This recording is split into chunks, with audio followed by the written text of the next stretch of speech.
La crisi innescata dal coronavirus pone Venezia di fronte a più di un bivio. Se infatti da un lato per qualcuno potrebbe rappresentare una straordinaria occasione per ridisegnare la città e il suo sviluppo economico, dall'altro bisogna fare i conti con una realtà composta, come ha ammonito la Guardia di Finanza, anche da tanti acquisti poco chiari, sia per capitale che per imprenditoria, di attività messe in ginocchio dall'assenza di turismo.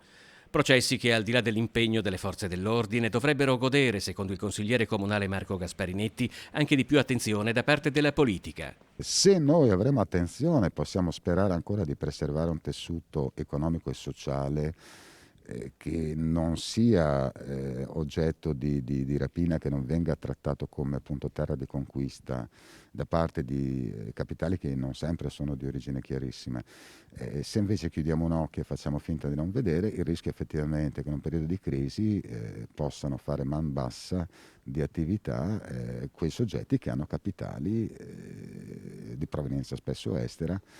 di non sempre facile tracciabilità. Prima delle elezioni in Consiglio Comunale con la lista Terra e Acqua 2020, Marco Gasparinetti è stato impegnato per anni a capo dell'associazione 25 Aprile, una piattaforma civica che raccoglie un nutrito gruppo di residenti impegnati nella sensibilizzazione sui tanti problemi di Venezia, a partire da un drammatico spopolamento che ne ha alterato il volto.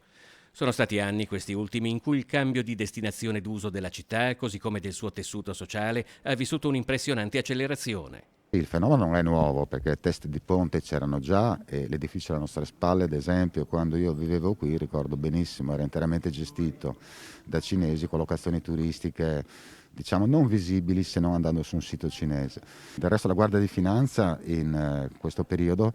ha giustamente monitorato alcuni movimenti di capitali e dalle dichiarazioni di altissimi esponenti della Guardia di Finanza abbiamo riscontro a quella che era soltanto una percezione